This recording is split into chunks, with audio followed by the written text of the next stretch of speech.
I just feel like now, in terms of when it comes to when we hear these rumors about these players that teams are looking to trade and they're talking about this big asking price, and everyone's sitting around saying, "Oh, who's gonna pay that? Ain't nobody gonna pay that." I've been saying it for like the last 2 years now. You don't know what you don't know. There is somebody that's willing to pay that price. Who wants Chris Paul's contract? Somebody's gonna want Chris Paul's contract. Who's gonna give up 3, 4 first round picks for Mikal Bridges? Someone's gonna give 3, 4 first round picks up for Mikal Bridges.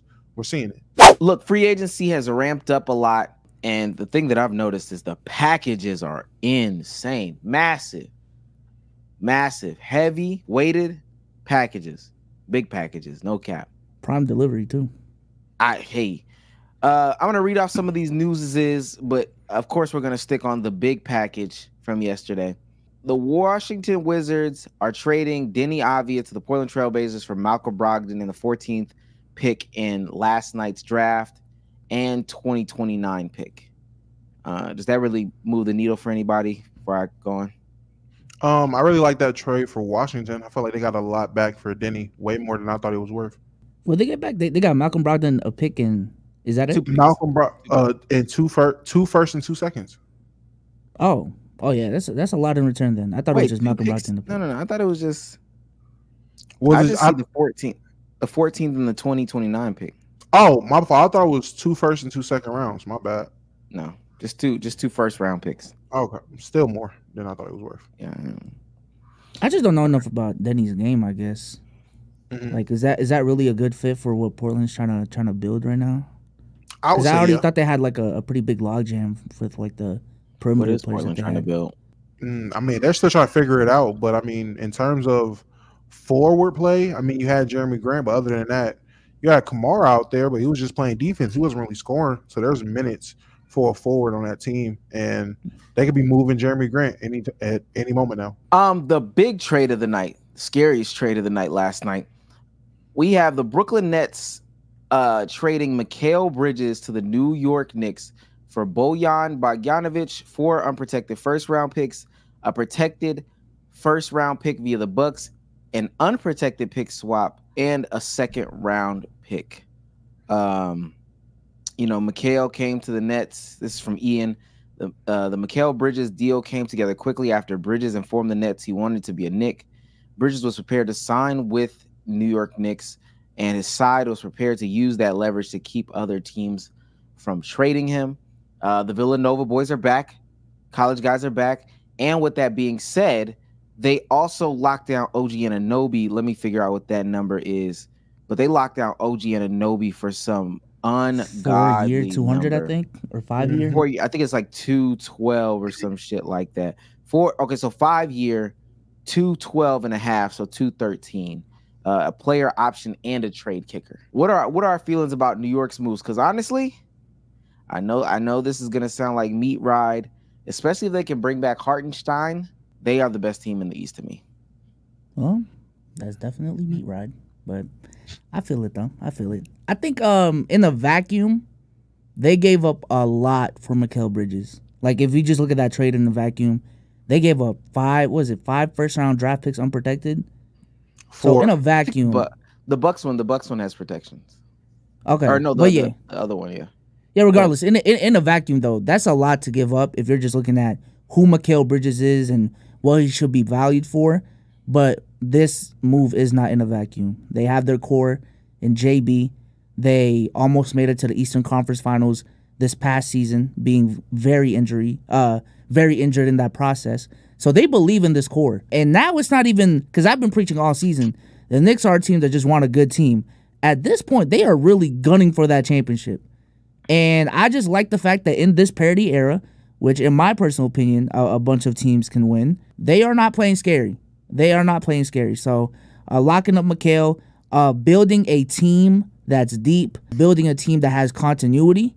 I think this is a great move for the New York Knicks. Do I got them coming out the East? No. Am I scared of them? No. But hey, man, good shit, New York. Good shit. Why are you not scared of them?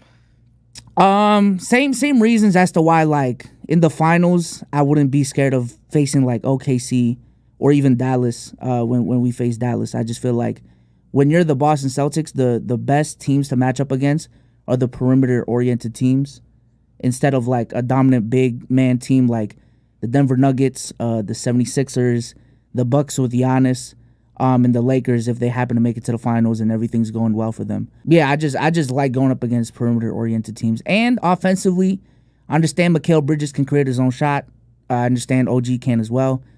But playmaking wise, they're still kind of lacking. Like they would still rely a decent amount on Jalen Brunson's advantage creation and like being able to pass the ball in an elite level. Damo, can you speak to where you have them in the hierarchy of the East and, you know, how they fare versus possibly the Boston Celtics now? I don't want to say I don't like their chances against Boston because, I mean, bringing back OG with Mikal is dangerous, super dangerous. My issue is just a log jam at a specific position for them, trying to get those guys minutes along with Josh Hart and DiVincenzo and Jalen Brunson. And then we got to think about what we're doing with Julius Randle. It's still questions. I got to see how it plays out. I got to see how the minutes stagnate, how the lineups line up.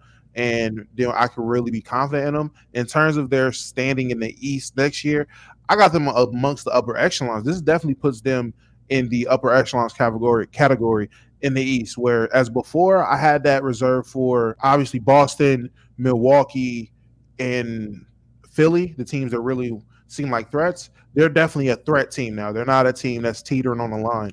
I definitely got them up there as a potential top 3 team in the East. Yeah, I'm gonna say, like I said, they're my favorite to get out of the East. The thing that they still have to do is figure out what they're gonna do with Julius. You know, that's a huge question mark.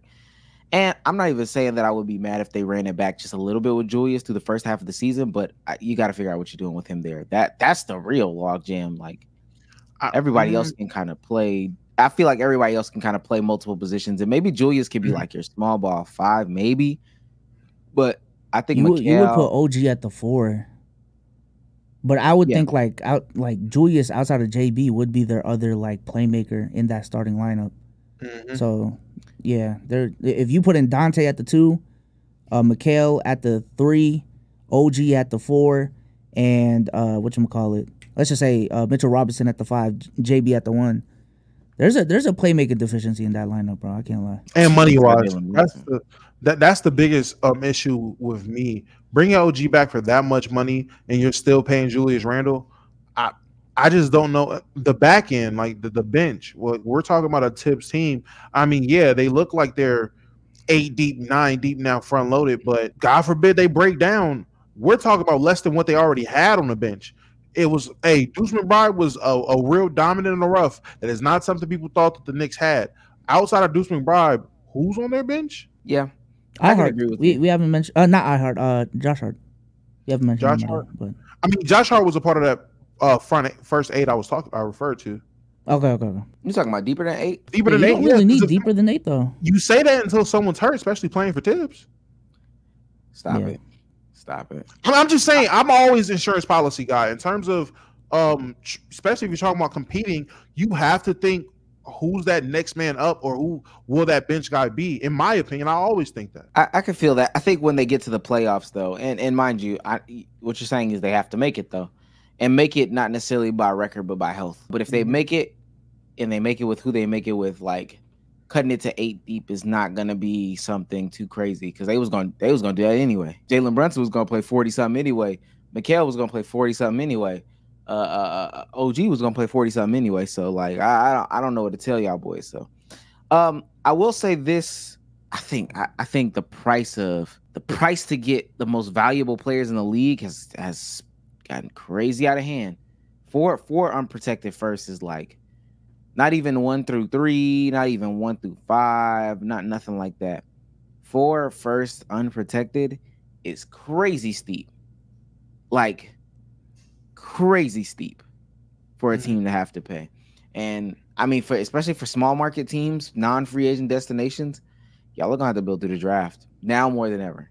I just feel like now, in terms of when it comes to when we hear these rumors about these players that teams are looking to trade and they're talking about this big asking price and everyone's sitting around saying, oh, who's going to pay that? Ain't nobody going to pay that. I've been saying it for like the last 2 years now. I've noticed a trend. You don't know what you don't know. And when it comes to the NBA, we will see the most shocking, dumbest, not make sensical things happen. And then we're sitting there thinking, oh, well, that's just that time. Well, if it happens consecutively, if it constantly happens, I don't think it's not a coincidence. That's a pattern. That's something that we can go by. There is somebody that's willing to pay that price. Who wants Chris Paul's contract? Somebody's going to want Chris Paul's contract.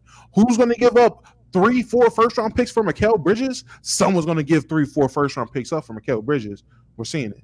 Yeah, the going rate now, I just don't even know, because like what Damo said, whenever I see a Woj Noti now, I'm always, damn, that's it? Or is, damn, they gave up that much? And there's really like no in between, because just recently the Caruso trade, I mean, actually, have y'all heard the rumors about like what Chicago might have gotten instead of just going for Giddey? No. All I heard was the 13th pick or the 10th pick or something like that. New York was in that race for Caruso, and they were willing to give up like two first-round draft picks and I believe a player. But long story short, it's just, like what Damo said, man, it's, you don't think shit can happen, but these front offices, they got that job for a reason. Now some of them I don't know why, but some of them do for a reason, because they see shit that we don't. Like even last season, the Celtics being able to pull off KP and Drew Holiday in the same offseason, they gave JB a supermax. Like what the, I didn't expect that. I thought once we signed Jaylen Brown to that supermax, I thought we were so locked in that there wasn't gonna be any cap space to make like any crazy moves. But here we are. So yeah, plus a lot of these teams are like looking at their options, and to get a player of and not even to the level of, I guess, but the skill level of Mikal Bridges, skill, size, all those things like that, mobility, et cetera, length. If there's only two people with the archetype of a Mikal Bridges, and one of them, I guess, just won a championship, let's just say Tatum, one of them won a championship, I think you only got one other shot to get a guy like this. So you kind of just got to take the decision. You kind of just got to just say, hey, okay, I'll bite the bullet. It is what it is. Right. Give a grade to the trade. I'll give it an A for the Nets. I'll give it a B+ for the Knicks. For the Nets, yeah, I'm gonna give it an A for the Nets, and then for the Knicks, I'm higher on it. I'm gonna give it an A-. Yeah, I'm gonna give A's across the board. I wanted to give an A- for the Knicks because, like, I mean, you got your guy or whatever the case may be, but that was a crazy cost. But ultimately, it's bigger than just, the short term or whatever the case may be. Kind of like Coach Nick told us, getting those guys with that much chemistry in a league that does not practice anymore is like fantastic. So I think it's a unique situation. He's a good player and they already have established chemistry. So it's just, it only elevates the paying price that I would pay for him. Because you're paying for continuity too. So